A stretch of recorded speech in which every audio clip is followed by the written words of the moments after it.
As 138 years pass, Hari Seldon's consciousness is trapped inside the Prime Radiant, fully aware and slowly going mad. On Synax, in the year 12,240 EI, Gale finally meets her daughter, Salvor, and the pair try to adjust to the awkward new relationship. Unbeknownst to them, the galaxy has drifted politically over the past century, as the power of the Foundation grows and the Empire's influence diminishes. On Trantor, Emperor Cleon XVII, also known as Brother Day, is attacked in his bedchambers, and although he is severely wounded in the attempted assassination, he is saved by Demerzel. Meanwhile, inside the Prime Radiant, Hari encounters a manifestation of his deceased life-mate, Yana, who eventually transforms into Calais, the master mathematician. Stunned, Hari deduces that he is inside the Prime Radiant. On Terminus, Warden Jaeger Fount and the citizens of the Foundation are awoken by sirens, signaling activity at Seldon's vault. Ultimately, the Warden takes this as a warning and tells his advisors that war with the Empire is coming soon. Back on Synax, Gale wakes up from a terrifying nightmare and explains the Prime Radiant to Salvor. She admits to trapping Hari Seldon's consciousness within the Prime Radiant, and that there are now 2 digital copies of him, including the one inside the vault on Terminus. While reviewing the data inside the Prime Radiant, Gale realizes that a second crisis is about to hit the galaxy. On Trantor, Brother Day orders memory scanning procedures on his brothers in a search for clues regarding the attack. Later, the Empire welcomes Queen Sereth of the Cloud Dominion, who is arranged to marry Day. In his eyes, the marriage will rejuvenate the Empire, as their genetic code has been drifting from Cleon I's over the past century. Sereth's welcoming ceremony is interrupted by Demerzel, who shares news that the Foundation is still growing, and that they have taken control of the Invictus jump ship. On Synax, deadly weather begins to form, so Gale and Salvor make a brave escape by recovering Salvor's sunken ship, the Beggar. However, things get complicated when Hari Seldon finally breaks free of his captivity and appears on the ship in digital form, teeming with fury. After spending years inside the Prime Radiant, Hari Seldon unleashes his rage on Gale, stating that since the Second Foundation was not established, the galaxy could fall into shambles. However, the group puts their problems aside in order to fix the Beggar and escape Synax before the storms worsen. Meanwhile, on the outer reach planet Sewena, 2 preachers, Brother Constant and Polly Verisov, spread the word of the Foundation's Church of the Galactic Spirit. Unfortunately, their teachings are often rebuked by the locals, as Constant and Polly find one of their fellow preachers murdered for blasphemy. That night, they put on a flashy show in the city square, and after receiving news of the vault activity, they prepared to jump back to Terminus. On Trantor, Day learns from Demerzel that his brother's memory scans have come back clean. On the topic of the Foundation, Demerzel suggests that they send Bel Rios, a disgraced military general, to investigate. Although Day holds a grudge against Bel, he ultimately agrees. Later, during dinner, Sereth explains that her family was killed in a Zeppelin attack, and she inquires about the Empire's cloning procedure. To appease her curiosity, Day escorts her to the Principium to view the clones. There, Sereth confronts Day about the safety of the palace and her worry over the recent assassination attempt. Aboard the Beggar, Hari suggests that Gale's nightmares could actually be visions of the future, so Gale induces a vision to learn more. Projected 150 years into the future, she is attacked by a man named the Mule, who claims that Gale will lead a band of warriors called the Mentalics, and that a man named Hober Mallow will pierce the hide of the Empire. Pulled back to the present, Gale reflects on her memory and recalls that the Second Foundation will be created on a nearby planet called Ignis. Back on Terminus, after a meeting with government officials, Constant, Polly, and the rest of the Foundation gather near the vault. Believing that he has been chosen, Warden Fount attempts to enter, but he is vaporized instead, leaving the words Hober Mallow etched onto the side of the structure. On the Beggar, Salvor finds Gale in distress on the bridge. Coming clean, she reveals that in her vision, she also saw Salvor killed in battle. As the Beggar reaches its destination, Hari tells Gale and Salvor that he rerouted the ship to a barren planet called Una's World instead of Ignis, at the request of the Prime Radiant. Although furious of the deception, Gale agrees to take Hari and the Prime Radiant to a nearby statue called the Monument of Industry. After Warden Fount's death on Terminus, the leaders of the Foundation decide to recruit Hober Mallow to their cause, despite his shady reputation. Leaving just as quickly as they arrived, Brother Constant and Polly head to the planet of Coral to track him down. Meanwhile, Demerzel travels to an Imperial prison colony on the planet Lepsis to recruit Bel Riose. Although Bel dismisses her offer at first, Demerzel convinces him by explaining that his husband Glawen was never executed by the Empire and is still alive. Back on Una's World, Gale and Hari arrive at their destination, and behind a mysterious door, meet another manifestation of Calais. Unsure of what's next, Hari tells Gale to leave the planet if he does not return in 6 hours, and Calais shuts her out. Arriving on Trantor, Bel Riose meets with the Emperors and learns about the Foundation's possible rebellion. When old grudges arise between Day and Bel, he proves his loyalty and earns his job. Afterward, Bel has an emotional reunion with Glawen, and after a much-needed shower, they prepare to jump to Siwenna.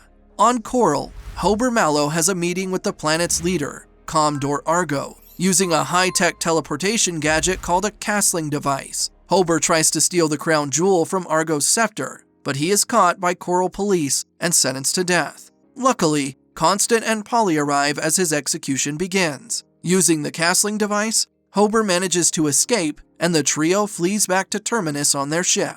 Back on Una's World, Gale and Salvor prepare to leave, as 6 hours have passed without any sign of Hari. However, they are attacked by the planet's massive autonomous mining machines, and during the scuffle, they notice signs of life near the monument.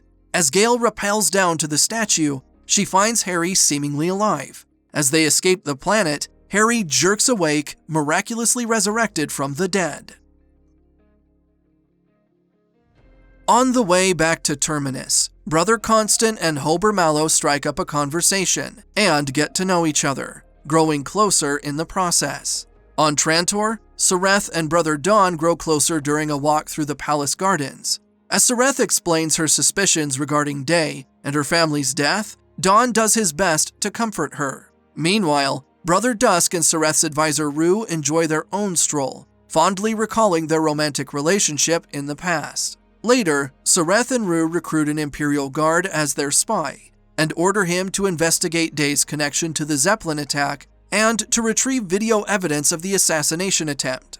Meanwhile, Bel and Glawen arrive in orbit of Siwenna and head down to the planet to meet with an informant. However, they get into a scuffle with some locals, and the confrontation ends in violence. Eventually, they meet the informant who tells them that the Foundation has developed personal auras and a secret fleet of jump ships called Whisper Ships. When the locals come back seeking revenge, Bel kills the informant in mercy, and the pair escape back to their ship.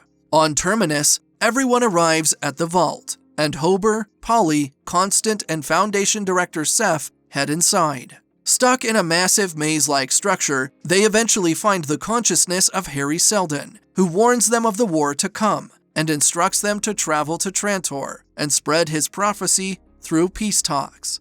As the rest of the group leaves, Hari gives Hober a secret mission, and encourages him to sow turmoil instead. Preparing to depart, Hober borrows Constant and Polly's ship, the Spirit Rising.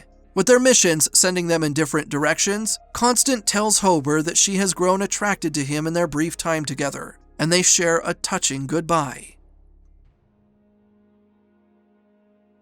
On the way to Ignis, the group discusses Hari's mysterious newfound mortality, and learn of the Foundation's growth over the past century. Upon entering the atmosphere, Salvor is forced to crash land the beggar, and immediately sets off into the forest, convinced that someone was watching them. On Trantor, Sareth meets with her Imperial Guard informant, who tells her there is no evidence linking Day to the death of Sareth's family. To uncover more information, Sareth plans to seduce Day, and later that night, they meet in his bedroom. When Sareth tries to seduce Day, he becomes insecure and lashes out, leading to an argument. Ultimately, Sareth agrees to marry him, but only if he can discover the person responsible for his assassination attempt. Conversely, Brother Dusk and Rue enjoy a romantic night as they watch videos of their past relationship. When Dusk reveals that he and the other Cleons are subject to routine memory audits, Rue questions whether or not he can trust his memories, sowing doubt in his mind. Back on Ignis, Salvor finds the person tracking them in the forest, and is surprised to find Hugo, who claims that he also went into cryosleep over a century ago. However, when Salvor brings him back to the beggar, he reveals his true face, as a group of settlers attack the ship and capture Salvor, Gale, and Hari. Back on Trantor, Dusk has a conversation with Demerzel about his memory audits, and she tells him that only Brother Day has the authority to edit their memories. Meanwhile, in the gardens, Sareth and her advisors watch surveillance footage from the night of Day's assassination attempt, and are horrified when they discover that Demerzel is an intelligent robot, which were banned centuries prior. Meanwhile, Dusk and Dawn take a trip to the Principium and consult with a memory of Cleon I, who tells them not to worry about Day's hunger for power. While reviewing memory data at the Memoriam, they discover that Cleon I's memory size was vastly larger than their own,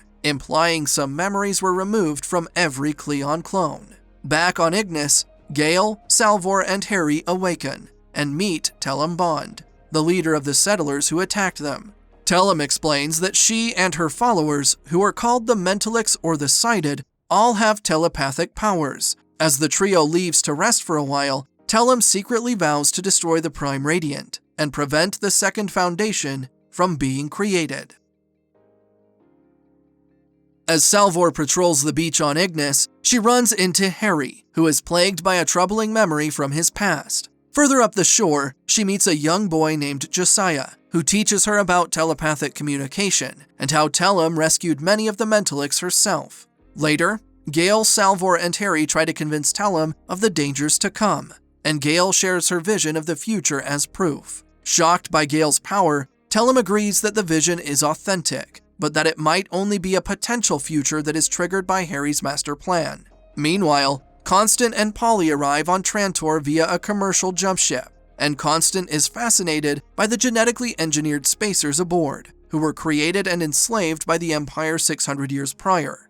At customs, the pair are granted temporary visas, and after a night of partying, they are taken captive by Trantor security. Back on Ignis, Tellum pays Gale a visit aboard the beggar, and after goading her into a telepathic battle, offers her an ultimatum. Tellum promises to train Gale and let her lead the Mentalics, but only if she abandons Hari. Meanwhile, Salvor and Hari relax on the beach and discuss the vault. Hari explains that he has been monitoring the other Hari in the vault by using the Prime Radiant, as it is a quantum object that exists in two places at once. Their conversation is interrupted by Gale, seemingly under the influence of Tellum, who tells Hari that she has sided with the Mentalics, causing him to run off in anger. Back on Trantor, Brother Day reveals a new statue of Cleon I's mother, Empress Winesat, and announces that he is ending the genetic dynasty. As he introduces Sareth and announces their upcoming marriage, she appeals to the people as equals, much to the displeasure of Day. Meanwhile, Hober Mallow arrives at his destination, but finds nothing of note. As he calms down his beastly companion Becky, a massive spacer vessel appears, and Hober boards it. After walking through the hallways of the spacer ship, he is eventually confronted by their leader. She is Center. On Ignis, Hari tells Salvor that the Mentalics are trying to find the Prime Radiant, but it is disguised and hidden aboard the beggar. Later, while Salvor and Gale reflect on their relationship, they are surprised to see Hari take off in the beggar, abandoning them. However, Hari is not flying the beggar, but is instead being held captive by Tellum, who leaves him chained up in a seaside pool. As Hari begins to drown, he has flashes of his own life on Helicon. In his childhood, he learns how to avoid stampeding creatures called moonshrikes, horrifying his parents. Years later at Helicon University, he meets his future life mate, Yana, and the pair fall in love while working together, and Yana eventually becomes pregnant. However, the Empire views their theory of psychohistory as treasonous, forcing the university's senior advisor, Dr. Taj, to take action. When Dr. Taj kidnaps Yana and kills her, Hari finds his revenge by throwing Dr. Taj into a stampede of moonshrikes. Back in the present, the tide starts to rise, and Hari accepts his fate as he drowns below the waves.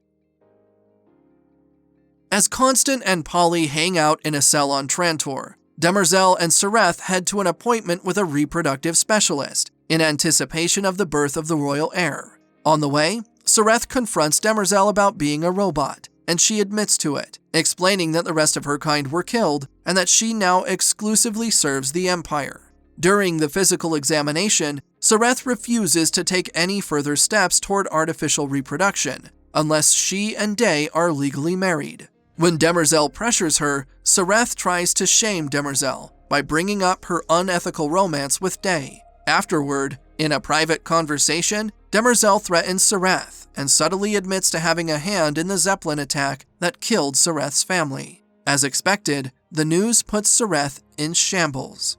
On Ignis, Gale continues to grow closer to the mentalics, but Salvor feels like something is wrong with the planet and that her telepathic powers are being blocked. As the settlement prepares for a feast, Salvor visits a mentalic named Loron at the docks and notices him suspiciously staring at a specific fishing boat. While everyone eats, Gale begins to preach of the theory of psychohistory and rallies the mentalics, but Salvor can't shake her uneasiness. Meanwhile, Hober Mallow tries to propose an alliance with the leader of the Spacers. She is Center, promising a crucial micronutrient called Opalesque in return.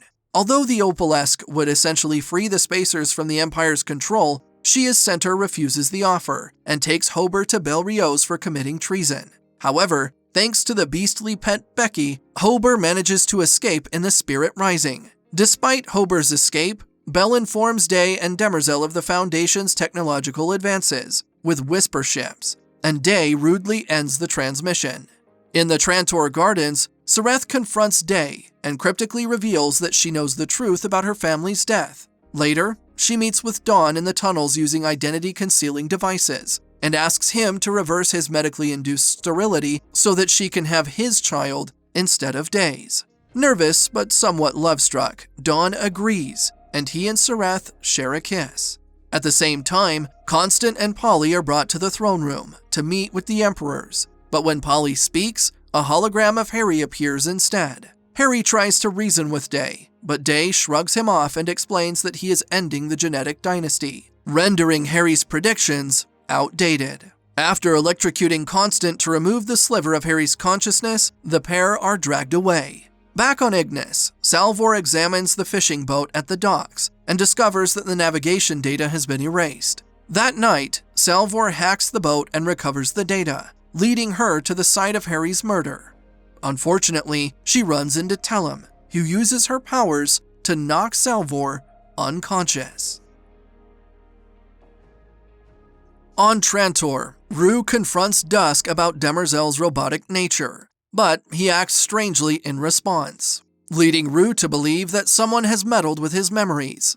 In the mural room, they discuss the bloody wars that led to the extinction of all robots centuries prior, but Dusk struggles to recall more information, while Rue offers to restore Dusk's memories with the advanced technology from the Cloud Dominion. He is distracted by a suspicious panel in the mural. However, they are forced to put their discussion on hold, as Constant and Polly's execution begins. During the execution, which is being broadcasted around the galaxy, Brother Day condemns the Foundation and orders a fleet of ships to surround Terminus. Luckily, just as Constant is about to be executed, Hober Mallow arrives in his ship. In the ensuing chaos, Hober rescues Constant and flees, but Polly is captured. Becky also gets loose and mangles Brother Day, but he is saved before the beast can kill him. In the aftermath, Dusk demands that Day respond by eliminating the Foundation, but Day decides to travel to Terminus with Demerzel to talk to them instead, leaving Dawn in charge. On Ignis, Tellum confesses to killing Hari, and reveals to Gale that she and Salvor are actually imprisoned and being drained by psychic dampeners. As Salvor looks for an escape, she uses the Prime Radiant to communicate with the copy of Hari, inside the vault on Terminus. Hari teaches her how to escape by hacking the psychic dampeners, and in return, she tells him that Hober Mallow is the key to beating the Empire. Afterward, in the vault, Hari writes Hober's name on his desk, causing Warden Fount to be vaporized outside, revealing that Gale and Salvor's journey is taking place several weeks before the rest of the story. Following Hari's advice, Salvor escapes her cell, while Gale is prepared for a sinister ritual. Revealing her true intentions, Tellum explains that she has been transferring her consciousness to new bodies every few decades to ensure immortality and renew her psychic powers, and that Gale will be the next unwilling host. Back in the present, Hober and Constant safely arrive in the orbit of Terminus, but engage the ship's stealth mode to evade the Imperial fleet surrounding the planet. After the couple finally act on their mutual attraction, they are interrupted by Bel Riose, who commandeers their ship. Meanwhile, on Trantor, Rue and Dusk return to the mural and find a hidden passageway, while Dawn and Sereth have another meeting in the maintenance tunnels. Dawn agrees to father her child and reverses his sterility before the pair get intimate. Afterward, while discussing how to get rid of Day, Dawn realizes that Demerzel might only be loyal to Cleon the First, instead of him and the other clones. At the same time, Rue and Dusk encounter a memory of Cleon the First in a hidden chamber, who tells them that they have discovered an ancient prison that holds the truth about Demerzel's true origins. Flashing back 610 years to Cleon the First's childhood on Trantor, the truth about Demerzel's origins is finally revealed. After finding her prison as a young child, Cleon was frightened of Demerzel at first, but grew attached to her in time. Demerzel explains that she is over 18,000 years old, and was once an important military leader, but was captured by a previous emperor and held in captivity. Offering her companionship for the first time in over 5,000 years, Cleon eventually falls in love with her, but waits until the end of his rulership to set her free. However, he implants a chip that forces her into servitude to the Empire, and although she is disgusted by his coercion, she agrees to stay by his side and help rule the galaxy by influencing his future clones. Back in the present, the memory of Cleon the First imprisons Dusk and Rue and tells them that the genetic dynasty is still strong. Meanwhile, the Imperial fleet surrounds Terminus, and they prepare to commandeer the Invictus. Bel Riose learns about the castling device while interrogating Hober in a cell, and also notices that he has been marked on the wrist by the Spacers. When Day arrives, Bel suggests a peaceful approach, and Day surprisingly volunteers to go to Terminus himself. Then, he meets with Director Seth and investigates the Church of the Galactic Spirit, which has been illegally producing advanced technology. Condemning their actions and Hari's philosophy, he stabs Director Seth and heads toward the vault. Meanwhile, Bel and his crew engage in battle with the Invictus, while Glawen leads a squad of fighter ships into the fray. Eventually, Glawen disables the Invictus by destroying the ship's engines, but his ship is rocked in the explosion, sending him crashing toward Terminus. On Ignis, Salvor rescues Gale from Tellum's ritual by using the psychic dampeners, and while escaping, discover the beggar where they left it. In possession of the Prime Radiant, Gale heads into the beggar and is ambushed by Tellum, while Salvor is left to fight the shape-shifting Loron outside.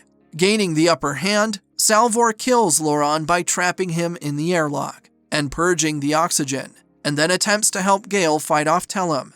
However, Tellum overpowers them both, but they are saved by Hari, who surprisingly returns from the dead and bludgeons Tellum to death. Back on Terminus, Day approaches the vault and removes his personal aura and armor, and is invited inside by a projection of Hari. In his office, Hari tries to reason with Day, and even gives the Prime Radiant to Demerzel, but to no avail. Fed up with Hari and the concept of psychohistory, Day orders Bel to crash the Invictus into Terminus, and leaves. Arriving back on Bel's ship, Demerzel receives an alert and decides to head back to Trantor. When Day demands that she stays, she insults him and his crusade, abandoning him for good. Returning to the bridge, Day gives the order again, and Bel is forced to execute it, even though he discovers that Glawen is alive on the surface. As everyone watches on in horror, Day revels in his revenge, as the Invictus slams into Terminus, utterly destroying the planet. On Ignis, Hari reveals to Salvor that he survived his drowning with help from Gale, using a telepathic link. After killing a guard and disguising his body as Hari's using a mental illusion, Gale led Hari back to the camp through miles of dense forest. Meanwhile, the mentalics arrive at the beggar and explain that Tellum had them under mind control the entire time, and free at last, they praise the trio as their saviors. Arriving on Trantor, Demerzel finds Dusk and Rue in the prison and admits that she was the one who planned the assassination attempt on Day. Although she originally intended to scare him away from marrying Sereth, she plans to frame Sereth for the assassination.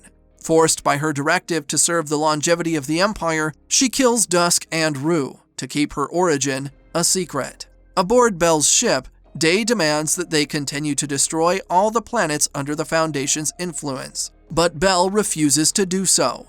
When Day demands that the Spacer Navigator jumps to the next planet, she instead programs a secret sequence stored in Hober's wrist, causing the Imperial fleet to slowly self-destruct. Unleashing his fury, Day begins to fight Hober and Bel, and the bloody brawl eventually spills out near an airlock. After a brutal fight, Day throws Bel in the airlock and jettisons him into space, but Bel switches places with him using Hober's castling device. Floating out into the great abyss, Brother Day dies in the freezing vacuum of space. Although Constant is able to escape the doomed ship in a maintenance pod, Hober and Bel share a final toast as they die in the explosion.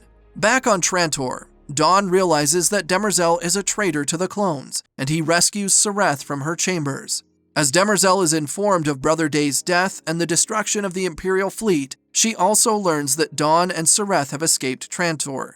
In a private call, Dawn tells Demerzel that he will return to Trantor one day to reclaim his throne.